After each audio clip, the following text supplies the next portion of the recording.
You are listening to Rabbi Aryeh Wolbe of Torch in Houston, Texas. This is the Living Jewishly podcast. All right, welcome back, my dear friends, to the Living Jewishly podcast. We are in another episode discussing the laws of interruption during Shema.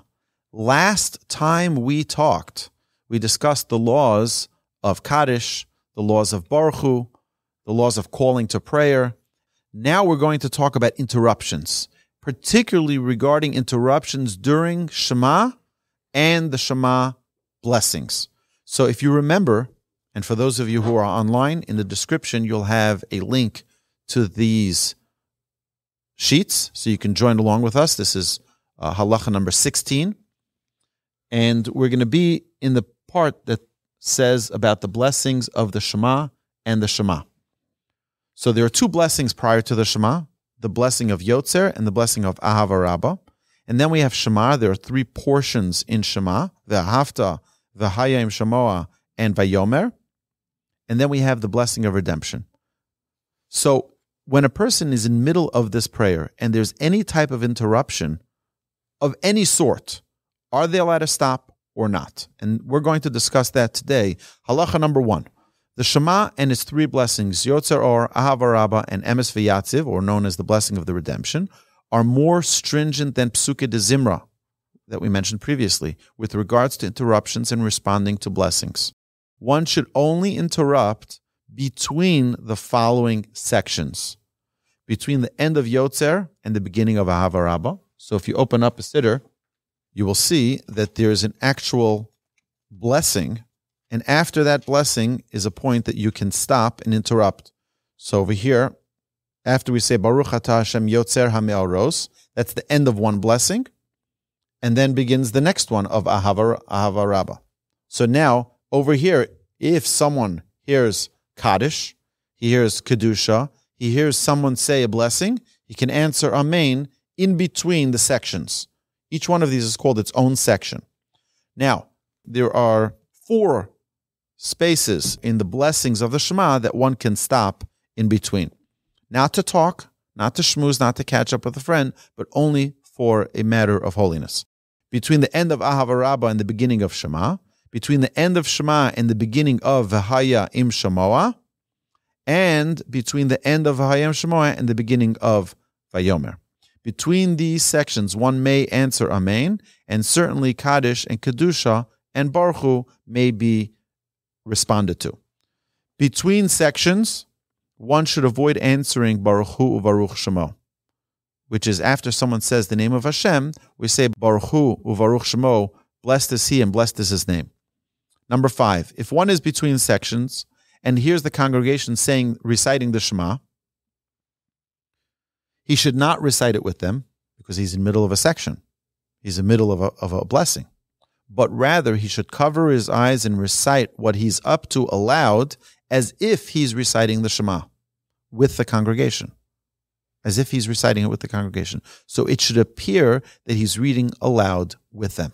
What happens? The whole congregation saying the Shema, and there you are, you're not covering your eyes like everyone is doing for the Shema, and you're not saying anything aloud. People are going to say, oh, he's not appreciative of the Almighty. He's sort of in a rebellious state where he's not praying with the congregation, not thanking Hashem. So what do? You can't stop. You're in the middle of a blessing. So what you do is, with everyone, when they're saying the Shema, they're saying Shema Yisrael Hashem Elokeinu Hashem Echad, you cover your eyes, so it looks like you're saying with everyone else. And whatever you're in the middle of saying, say aloud while everyone is saying aloud as well the Shema. Midsection of any of the 3 Shema blessings, one should not respond Amen to a blessing except after the Chazan recites the blessings of Hakel HaKadosh and Shomea Tefillah in the repetition of the Amidah. So those 2 blessings in the repetition of the Amidah, one can say Amen mid-section for those blessings. Additionally, one should always respond to Amen Yehei Shmei Rabbah for Kaddish in the middle of a section. So if their congregation is saying Kaddish, and he's in the middle of one of those blessings, he can answer Amen Yehei Shmei Rabbah only. If one is in the middle of a section and hears the Kedusha, he may only respond with the congregation for Kadosh, Kadosh, Kadosh, and for Baruch Kivod Hashem Imkamo, and remain silent for all the other parts of Kedusha. If one hears the calling of Baruch Hu from the Chazan, again, it's the call to prayer, or from someone called up for an aliyah, he may respond, Baruch Hashem HaMevorach. If one hears the congregation reciting the rabbinic modim while he's in the middle of a section, he's in the middle of a blessing, he should bow with them and say only the first 3 words in unison with the congregation. If one hears thunder, there are differing opinions if it warrants interrupting the prayer to recite the special blessing for lightning and thunder. Regarding all of the above-mentioned interruptions midsection, one should make sure not to stop in the middle of an idea. So if you're in the middle of a verse, you're in the middle of something, get to the end of the verse, the end of the idea, and then you can answer. If one is in the middle of the Shema, caution should be taken not to stop in the middle of a verse. If one did interrupt in the middle of a verse, by mistake, they should repeat the entire verse again after the interruption. One should never stop for any interruption in the middle of reciting the Shema Yisrael, Hashem Elokeinu Hashem Echad, and the following Baruch Shem Kavod Malchuto Leolam Va'ed. Since during these holy parts of prayer, one shouldn't even interrupt in response to a king's greeting. So imagine King Charles is walking by in your synagogue and says, hello, and you're in the middle of reciting the Shema, you don't answer. You're talking to Hashem, creator of heaven and earth, the king of all kings, king of flesh and blood, definitely does not come first. Number 16, one should not either stop for any interruption between emes and v'yatziv, or Hashem Elokechem emes. So that part between the end of the Shema and the beginning of the next blessing, the blessing of redemption, should not have any interruption in between.